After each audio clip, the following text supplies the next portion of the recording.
Hey, there they are.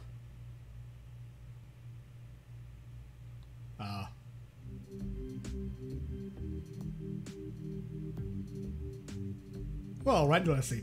Hey, everybody, Set the Red. Welcome back to Hate Plus. Oh, so apparently, something's up. Okay, fine, Hyun-ae. You can tell him that, but after that, we're getting back to reading. Thank you. Oh, hi, Mr. Investigator. So, you know how it's traditional to wear a hanbok to bring in the new year, right? Well, I thought I'd design a new one for me. I'm really proud of it.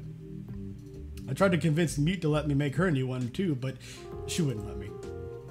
Ugh, I won't have you dressing me up, okay? I don't trust your taste. Besides, I already just changed anyway. This outfit has a lot of sentimental value to me, okay? Just think of it as being my new hanbok. Bok, whatever. Well, I think it's cute, especially with the hair. Yeah. Okay, can we just get back to serious business now? All this cosplay stuff kind of ruins the mood. Like, it's even the point of bringing it up in the middle of serious history. It's so pointless. Ugh, especially those ridiculous pants. You're just embarrassing yourself. Quiet, you. Jeez, not pointless at all. It's something I really enjoy doing. Besides, doesn't it seem interesting something that women are supposed to do, to like, even according to you? Well, sure, but it's still just pandering no matter how you try to justify it. Oh, jeez. I'd like to pander a little. What do you think? You don't mind me having a little fun pandering to you a little, Mr. Investigator? So long as you're having fun, I mean, really. Yeah. No, of course not. Huh. Definitely not saying this one.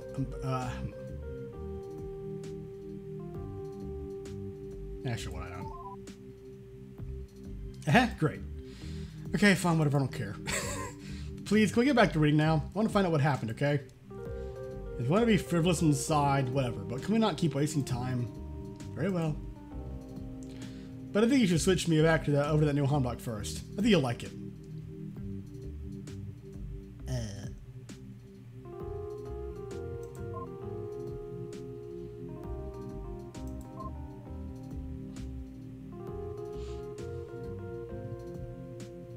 Huh.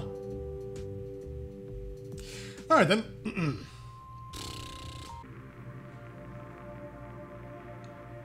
Just watching the power dip down bit by bit. Okay, there we go. Hello. Right, here we go. Let's dive in, shall we? Girl feelings. I know what those are like. I don't think I want to know what that means. Dear diary. Imagine, okay. Oh, I am so in love. I just got home, and after I finish eating, I need to get to work. But right now, I gotta write this all down because girl feelings. It's in our date. I actually held my hand in public. I thought she was worried about being seen with me like that before, but I guess she changed her mind. And after that was even before dinner. Oh, and that was even before dinner. I mean, afterwards, I wouldn't have been surprised because she insisted on us going through a lot of wine together, and she gets really possessive of me when she does that. Oh my. That is the actress, right? Yep. Yep. Okay. Please, my dear, I insist, she told me as she ordered the second bottle. Money might be tight these days, but it's worth it to see you get all giggly and affectionate. What? What is this, in the absence of men, do women just naturally play married?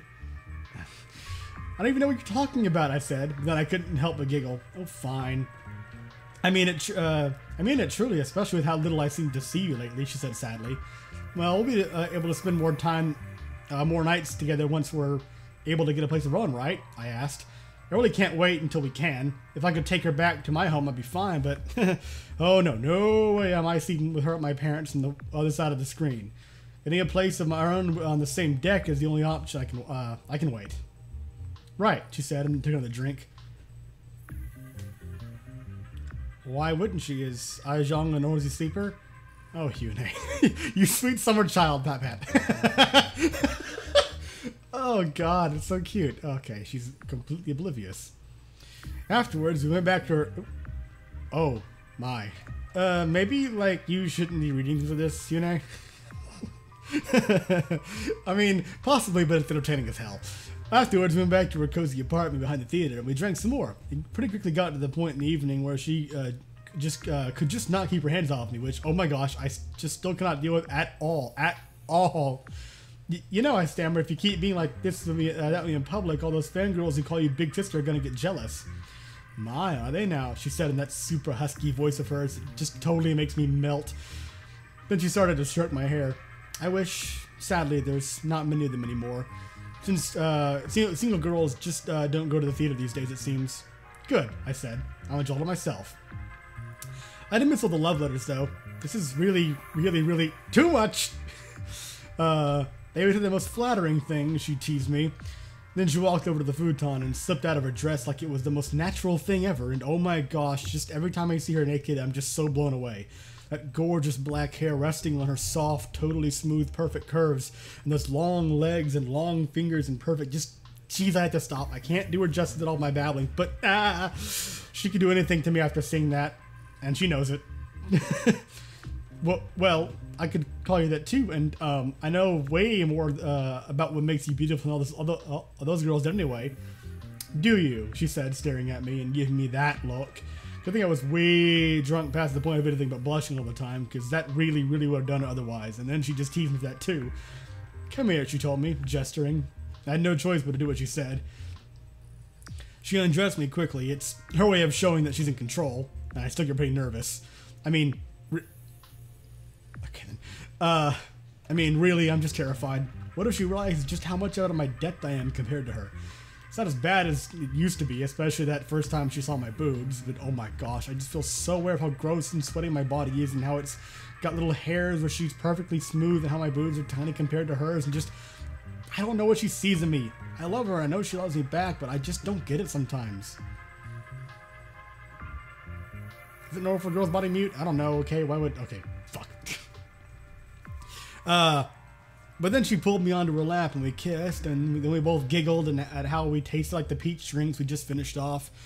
Every time we do this, I suddenly really, really want to play with her boobs because, oh my gosh, they are the softest.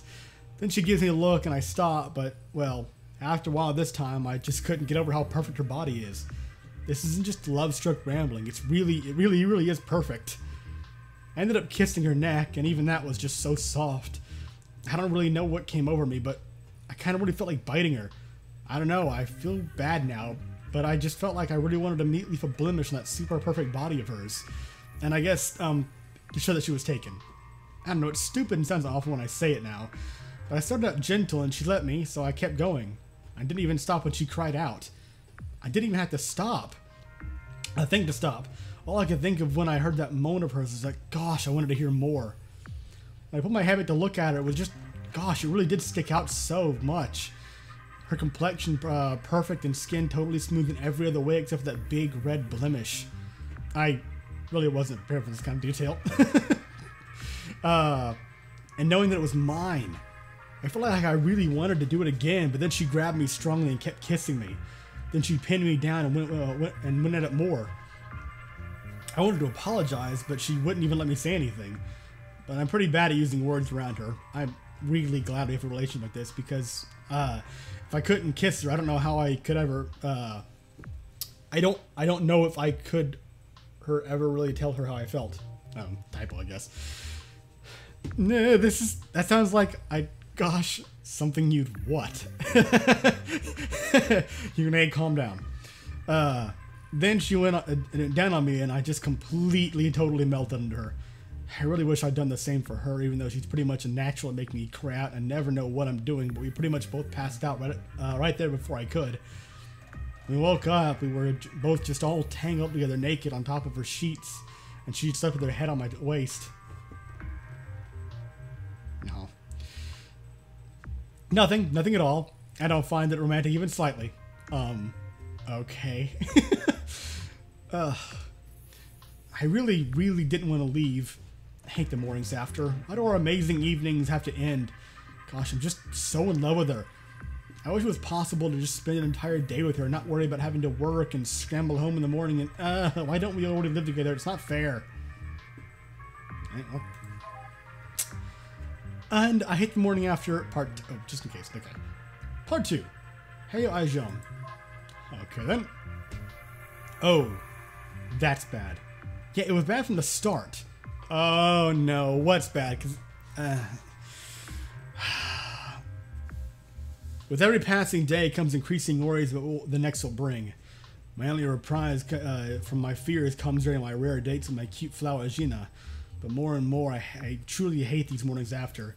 But she has to return to the world of commoners and family, and I will have to return to mine to discover that attendance to the Silver Eternity has dropped again, and such patron has threatened to rescind their donation.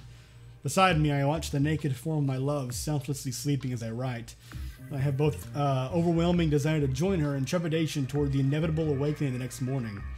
I long for nothing more than to be able to rest my head on her forever and never have to leave. Yet I cannot. I know that things are troubled. Before she arrived at the theater to pick me up, I was in conversation with a patron who offered, as many others have, to alleviate all my financial worries, the price of offering him something of mine that my beloved wants all to herself. I let him show the typical amount of inappropriate affection, his hand on my cheek as he made his extraordinary demand. When I declined, it was not out of a sense of dignity, but out of love for Jin-a. Still, she walked in that sight, and while she said nothing, I am certain that it worried her. I tried to make up to her displays of over-affection, as I cannot bear the thought of worrying her cute little head. I held her hand as we walked to the restaurant, and even let her order a second bottle of wine. Every time I'm with her, my mind enters an endless spiral of worries that the moment is wrong, or that I'm not delivering enough. I don't know if it'll ever go away. Perhaps it's simply how love is. Despite my age and pretense, I have little genuine experience in such matters. Oh, that's sweet at least. Yeah, it's just... the happiness is turning back into the depression that I've associated with the hate games. Because it's in the fucking name, right? When we returned to my dingy room behind the theater, we ended up drinking more and more still, and it's in that state I find myself to be so emotionally vulnerable. These days, there seem to be no single girls that attend to the theater, only families and grandmothers and old men, I lamented. Gone are the days of rich girls lining up to deliver love letters to me. Do I miss them so? You don't have to settle for me, she said with her usual indifferent enthusiasm. I don't know how she keeps it up. I envy it. So it gives me the energy to keep going, remembering the innocent smile of hers. But who is, I thought it was Ae-jeong who played the man's role. Huh? What does that even mean?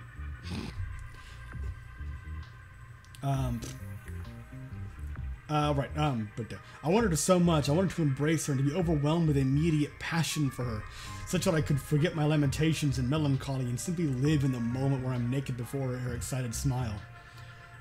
I know... oh, jeez. I shouldn't be reading this. I know more about what makes you beautiful than all those girls did anyway, she told me appraisingly, as I undressed and waited for her in bed. Do you? I wondered wistfully. She did, of course. She knew my vulnerability, she knew my weaknesses. With all those girls, even when I took them off to my bed, it was always so easy to me. I always knew that I was prettier and more desirable and more confident, and I could, not even for a second would I ever lose control of the situation. I'd make them squirm and gasp and shudder from my amusement, at my will, never fearing that I was ever giving any less than exactly what they wanted from me. With her, though, it's special. It feels like I have to try so hard to please her, as though she's the one who's perfect and in control. I never have the confidence that I can meet her expectations, but I try so hard. Come here, I begged her, reaching out and longing. For some reason, the thought that she might not came to mind, and it scared me, but she did. I undressed her when she let me, letting her know that she was in control even in that facet. We kissed, and when she started to giggle, I could scarcely help myself from doing the same, despite my worries and melancholy. Then she took my body into her lap, and my chest into her strong, calloused hands, gripped me tightly. Only enough for a tease, though. Only enough to make me stare at her longingly for the feeling of her rough fingers playing with me. My breasts themselves were only in her grip for seconds, when her heart still now remains ever firmly in her grasp. This is... wow. Then she started to bite my neck. At first, gently, to give me a chance to decline, as if I could say no to her, but then stronger until I couldn't help but moan in pain and delight. When she was done, I touched my neck. It was so sensitive, so tender compared to the skin around it, and I felt so happy that she had found a way to leave me with something, an outward show of her love that wouldn't disappear when she left for work. I had to thank her. I had to kiss her, showing my gratitude in the most eloquent way I know how. As I pinned her down, giving her attention where she most deserved it, I felt like for that moment all our barriers to communication had been lifted, that I knew what I was doing was good enough for her. and what she wanted from me, and that I had nothing else in the world more to worry about, save for trying to draw more pleased noises out of her. She got louder and louder as I dedicated myself to her, letting out the most perfect wavering murmurs, gripping tightly to the sheets. I wish I could have heard that last ecstatic moan again and again. It was what I was longing for, her most explicit display of love and approval. And then she fell asleep, and I was brought back to the real world, the one where I can only rarely see my love, where the holder of that innocent smile speaks of naive dreams of living together. Yeah, I figured that was why she just kind of had that very taciturn response when Jin-a was talking about, getting their own place, of living together, that with each day we can afford increasingly less. And so I write down my feelings in the hope that I can hold on to them when she leaves and perhaps find strength and comfort in them. It's really sad for her, though. How is it supposed to be innocent? Oh, shut up. And now I'll get back to sleep at her side as long as I'm able, and naked before her, adorned only by her mark on my neck. I'll declare her love as much as I can, as much as I hate the mornings after.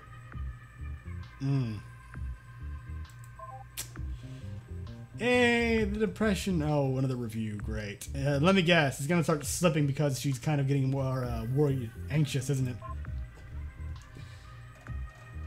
Tamed, huh? That isn't really funny. Jeez, lighten up, Hyun-ae. Shut up.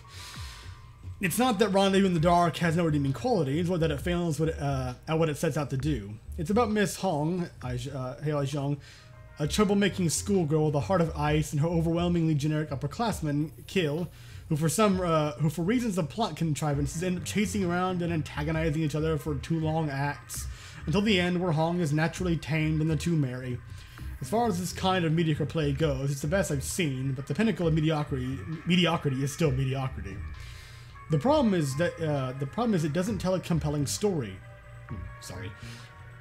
Or have any cohesive themes, because it's not supposed to. It's designed to be broken up into short, humorous scenes, each with a punchy conclusion, so that they'll work out of context when performed in front of a private home audience as a form of disposable entertainment. See our editorial this month for a less cranky take on the changing demographic of the theater ed.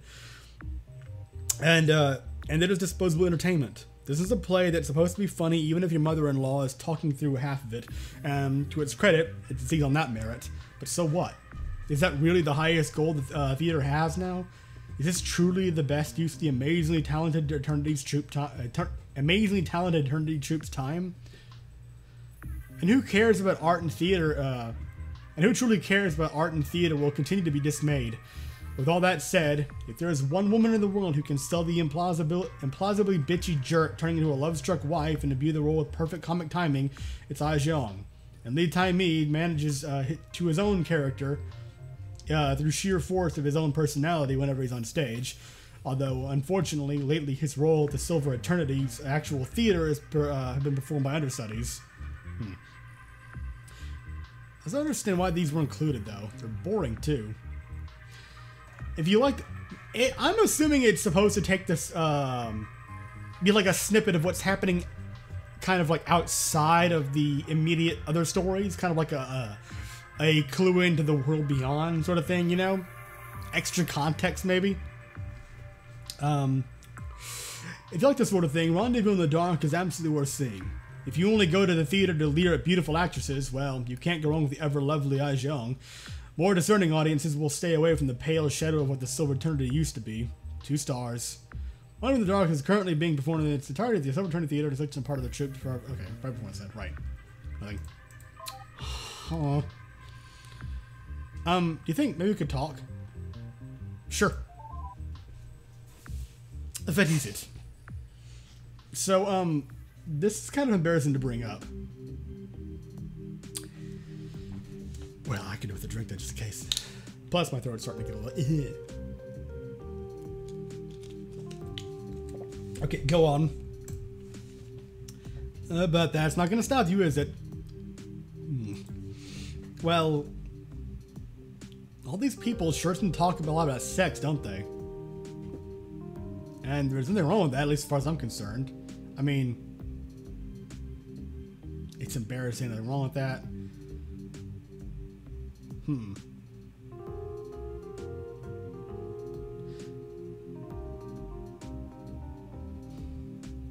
trying to gauge what her reactions would be like. I mean, this is what I'm leaning towards, but like, this she seems a little sympathetic. Maybe,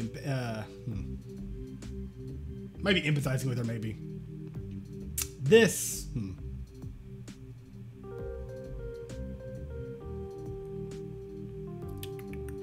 I'm probably just being honest and just say there's nothing wrong with that, because, well, I'm kind of curious to see what she would do if I kind of went along with I'm assuming to be is her current train of thought, maybe what she's feeling about it. That's not like, so why not? Well, you're a man. It's not weird for you, but like, oh god, do you think it's pretty embarrassing for these women to be talking about it too? No. I don't get why. Definitely. Yeah, no. Well, if you say so. Clearly he does. I don't really get what would compel women to be so fixated on something like that. Because it's part of human nature. Well, you haven't ever... But do you think maybe that's something you like to talk about? Well, I mean... If you want to... Sure. Because she's... Well, if it's talking about it with you, I'm sure it's fine. But is it really okay? I just found it really surprising that everyone pre-Year Zero talks about that so directly. Plus, reading about Sung Bok and Mimi is just so different from what that sort of thing was like for me. It's really intense sounding. For emphasis, I'm guessing. Well, they're men, so what would you expect? Well, it's... Never mind. I just feel like, yes. Jeez, I'm sorry. I can't say it. It's just too embarrassing. Forget I said anything. Let's just go back to reading together. Well, now I'm curious, damn it. No, this embarrassing tsundere act needs to stop, like, right now. Say what you were thinking. Okay, thank you. Mute. I can't. It's too embarrassing. Well, I don't know. What do you think, Mr. Investigator?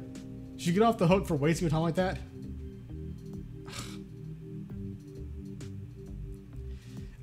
If she doesn't want to say it, that's up to her. I'm not going to say that she should explain. It's up to you. No, fuck it all.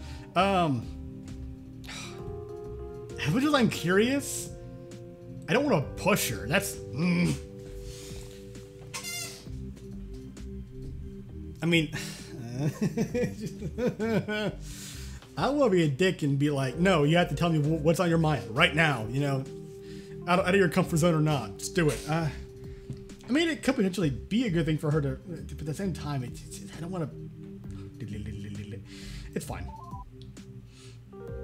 Okay. Looks like you're off the hook this time, Hyun-ae, but don't do that again. I'm sorry. Thanks for Mr. Investigator for understanding. Right, let's get to work. No more of this nonsense, okay? Maybe I got us past something very interesting, didn't I?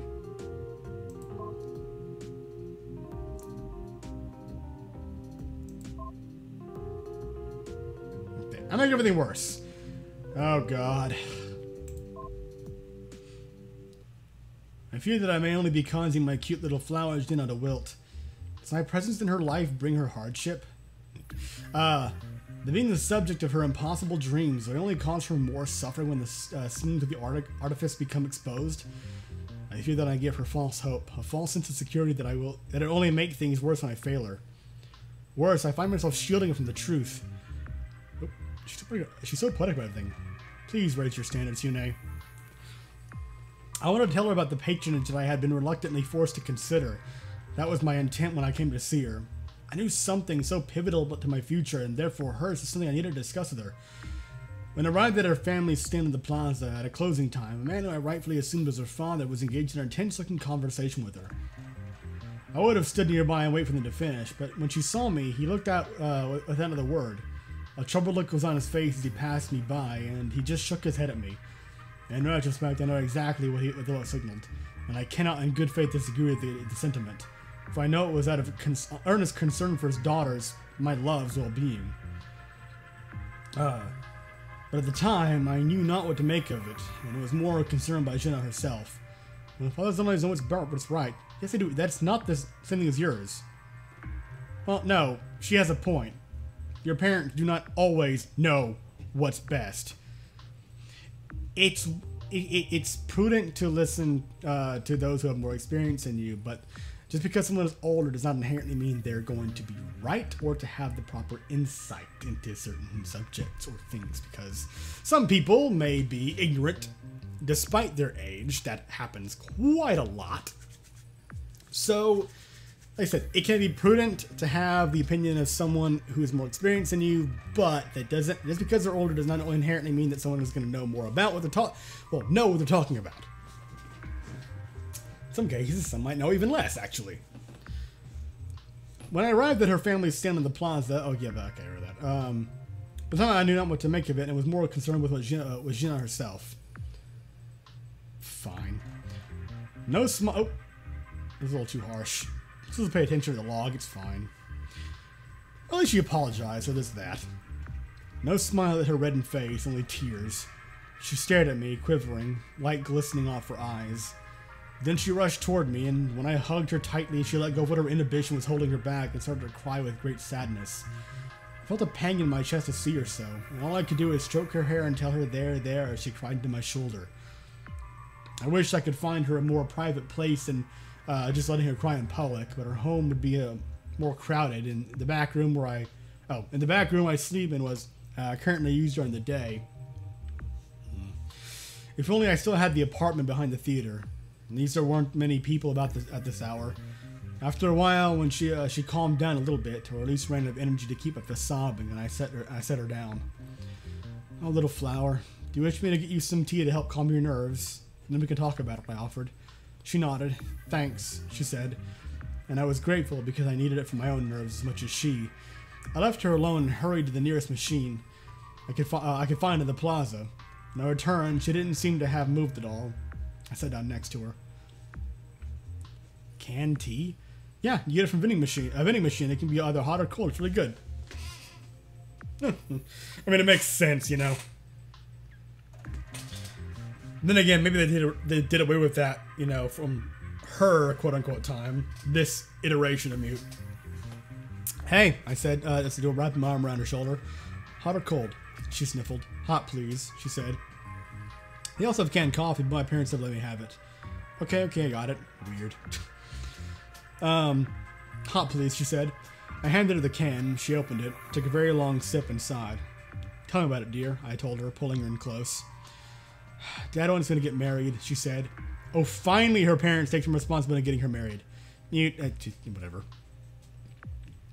She said in a wavering voice, my family gets paid so little these days. It's so hard with 5 people in our one-room home, and, well, look at how big I am. I practically eaten up for 2, she said, laughing awkwardly. Then she started sniffing again, and I took another sip from her tea. I mean, it's always been crowded at home, even before Grandma and Grandpa moved in. And I always wanted to move out anyway, but we can't afford to, I said. I said what we both already knew very well. Or we'd be drinking wine together in a restaurant instead of a vending machine tea in the back of a stall. She started to cry again, and I felt another pang in my heart.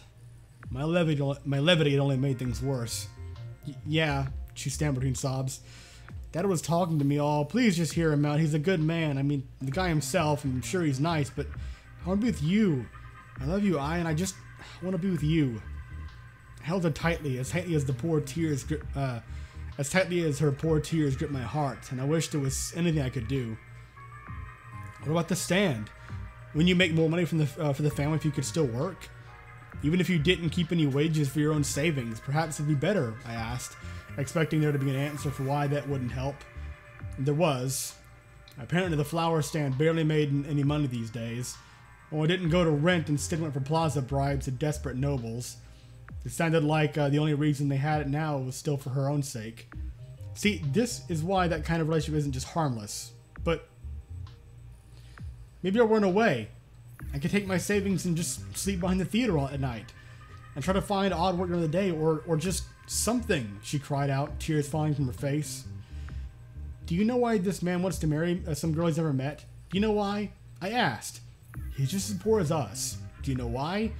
Even though I'm ugly and too young and I'm just some random stranger, there's no love for anything. Taxes. Because there's some big tax break for new fathers. Taxes. I had, in fact, known. It was a recent big political issue, and I said nothing and let her have her moment. She took another sip from her can, then crushed it in her fist. I don't want to have a kid. She stared at me with a look of absolute horror, starting to wail. I don't want to have a kid. I don't care how nice he is. I don't want to move in with some strange man, have sex with him, and get knocked up and then have to raise some stupid kid, never see you. I don't want to. I don't want to. I don't want to. It'd be so much easier for her if she was more reasonable about it. Wouldn't it be better if she could just be in love? Ideally, yes, it would be better, but you know, perfect world, no. Depressing. She started to hyperventilate, and all I could do was hold her, hush her, and tell her to breathe until she calmed down a little. Maybe I'll run away, she said again, wiping her face with her sleeve. Do you think you could? If your parents were going to force you to do such a thing, would you be able to go against them? I asked her, knowing entirely that she never would.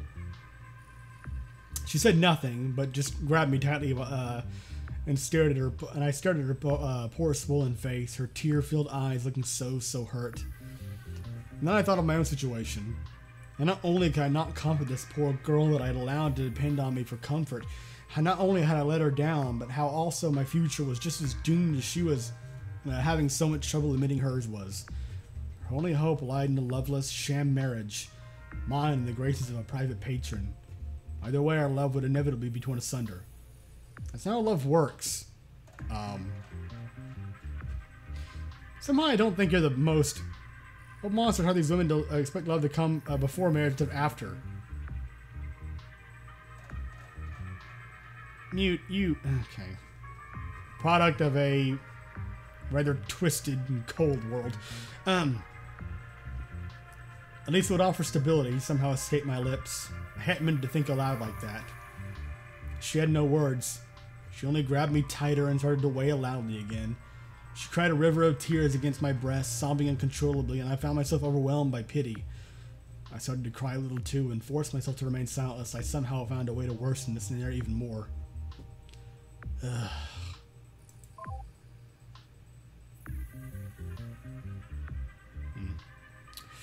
How? Jin-a, and then we go to a counselor. No, but they were so good together. Wait, what? Dear diary, I can't believe she'd do that to me. I hate her. She's the worst. I hope she gets what she deserves from that man she decided to leave me for. How could she do that to me? Hate. I went to the theater to tell her my decision about... Oh no, geez. I just realized how badly I screwed up I screwed that up for me. All because I was stupid to be loved over that stupid, selfish woman. Oh no, what am I gonna do now? I was at the theater to tell her my decision about that man my parents wanted me to marry. He was so icky, I told her. He's like a dozen years older than me and had this beard that was just yuck. Well, I'm sure you could convince him to shave it, she said distantly. I was surprised. Don't defend him. I can never live with someone like that. Besides, I have to be away from you, and I could never... I trailed off. Anyway, I told him no. I was totally uninterested. And that maybe he should go find some girl his age instead of maybe ask her directly instead of going around to her parents. My father was upset, but I had to. So that's the end of that. We have to break up, she said suddenly. Nothing else. Nothing leading into it. Just that. I don't really remember what I said. I don't think I believed her. I know I stammered a lot. Probably, what? There's a patron who'd like to buy me out and take me to his house. It's something I've considered for a long time now. I'm afraid it's come to the point where it's the only recourse I can take, she said. He's made a very generous offer, and I fear it would be unwise of me to decline it. Didn't you realize this was bound to happen? Bound to only because of unfortunate circumstances. Yeah. Not because it should have happened or needed to happen, but... It's a generous offer. Jin-a needs to be more rational, but she's in love. Yeah, and their predicament sucks. But what? Buy you out? What does it even mean, I asked. Again, I'm moving with this man? It means I'll receive a regular stipend for performing for him and his guests exclusively. And that, yes, I will live within his house and receive 3 cooked meals a day and an actual bed to sleep in, she said. I have to. We get smaller and smaller audiences every week. This just isn't tenable. What? Like, do you seriously see a way that could possibly work? You need to be rational too, Hyun-ae. Ugh. Sorry. I just couldn't believe it. My mind raced. I just turned down an offer like that for her sake, and she did this to me? Is it that man I saw you before? The one you've been doing all those private shows for? The one who was all in your face and touching you and all? Oh, my precious Ae-jeong, I would be honored to slobber all over you like some gross man. Please come into my home now, I demanded. That guy from the Ryu house who said you didn't want to have anything to do with? That isn't fair. Yes, it is him, but she trailed off. Yeah, I bet he'll give you a bed to sleep in, I shouted. His. With the implication there, of course. Don't say that, Jin-a. It's not like that, she lied. Besides, even if it were like that, I no longer had the luxury of being picky. If I said no, what would I do when the theater closed down? At least you can live with your parents still. I have no such option. The man has made a kind and generous offer, and I must accept it. I can't believe it, I said, crying. I thought you loved me. I thought you cared for me. You're better off without me anyway, she said. Then she told me, I can't really remember what her exact words now, but she told me that she didn't feel as strongly about me as I did for her, and that she regretted being a crutch for me as long as she did, and that our relationship was a mistake, and that she should have done this far sooner. Fine, I screamed at her. If that's how it is, fine. I'll get out of your life and leave you alone to your precious, kind, and generous man. I started to storm off. This is painful. We can agree on that. Uh-huh. Wait, please, don't leave like this. Please stay, she begged. Our relationship is doomed, but it doesn't mean I don't like being with you. Please stay one more night. I couldn't bear it if my last memory of you was a sad one. But Ae-jeong did the right thing. How could you be so unappreciative of that? Maybe the right thing in the very unfortunate circumstances they find themselves embroiled in, yes. Ugh. But unfortunately, there probably was no other way for things to turn out well for either one of them, given how things were turning. I thought her voice was always so graceful before. Right then, I realized it wasn't. It was pitiful. It was always pitiful. She was trying to manipulate me. Probably like she'd done with that patron. Probably like she'd done with me before. It wasn't charming. It wasn't playful elegance. It was a pitiful lie. So I told her the truth. I hate you, I screamed at her and ran away. I don't know what to do now. I tried not to let my family see me like this, but, well, there's only a paper screen between us. I'm such a mess. I just can't believe she'd do that to me. I can't believe after I'd made the decision, she made the easy one. After I made the hard decision, she made the easy one and threw me away. Writing this has calmed me down a little, at least. Now, the reality sinks in. I have nothing now. I guess all I can do now is apologize to my dad and hope that I get a second chance. I guess that's all I can do. I can't believe she did it to me. I hate her.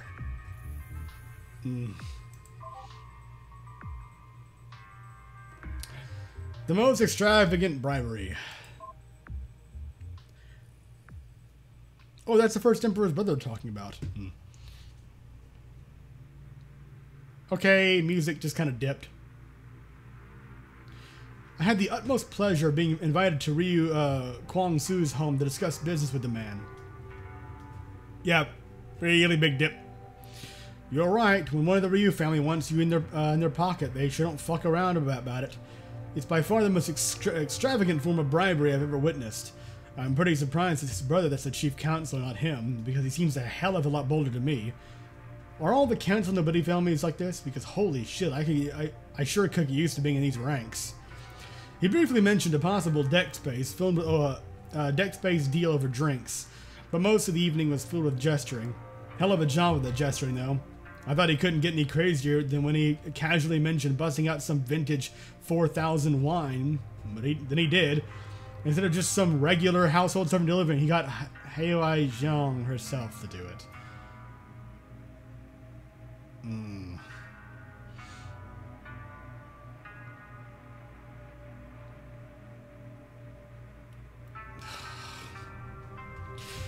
I saw her a couple of times in eternity before it closed down, and she's the most beautiful woman I've ever seen in my life, pretty much. Loved her performances, and she just saunters out, casually uncorks a 40-year-old bottle. 40-year-old bottle and kneels down like a common maid to pour it for us. It's unbelievable. Then she sang for us. That sucks for her. Yeah, for once you're right, but it's the best possibility considering. Yeah, there you go. That's the best way to phrase it, yes. Unfortunately, it is the best possibility considering the hole that they found themselves in. Oh, God. Yeah, everybody sing for when shit goes down. Just plummets right into the pits of fuckery. Oh, God, this is depressing. It's only going to get worse, isn't it? Then she sang for us, which I'd never heard before. Needless to say, her voice is as entrancing and beautiful as you'd expect, and the wine was just as smooth. Her performance went on for about half an hour, singing about, well, the usual things. Lost love, the passage of time, that sort of sentimental shit. The theater's slogan was playful elegance, and holy shit does she still embody that.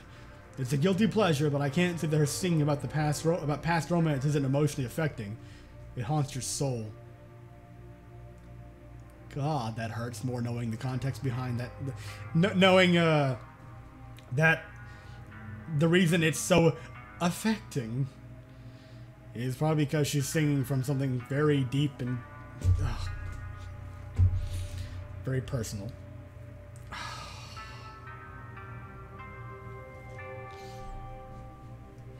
It haunts your soul. I'm pretty envious of Ryu that he can apparently just hear that kind of performance whenever he wants, like it's no big deal. Gross, oh God.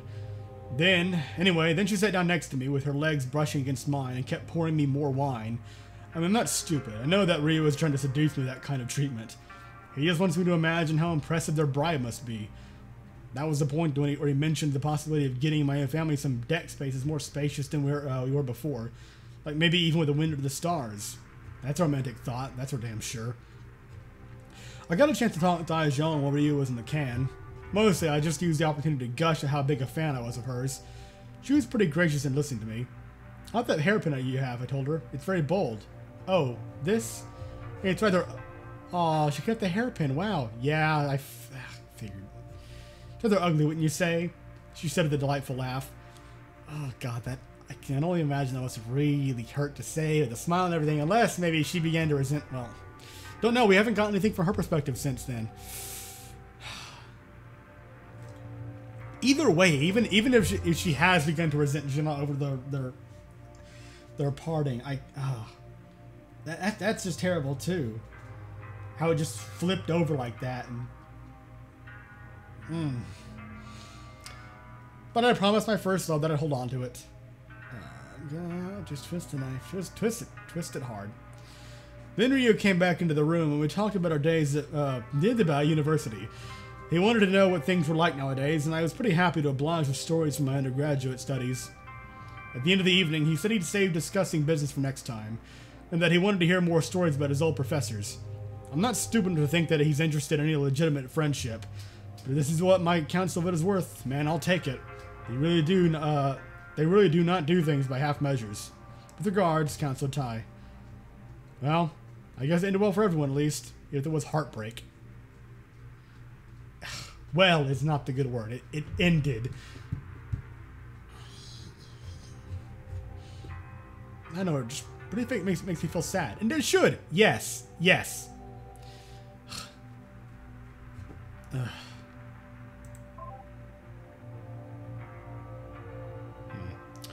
Well, I'm going to go ahead and end this episode here. And the next one we'll get to the next batch of extracted messages. So, yeah. Thank you very much for watching. Hope you enjoyed, and I will see you in the next bit of pain and heartache.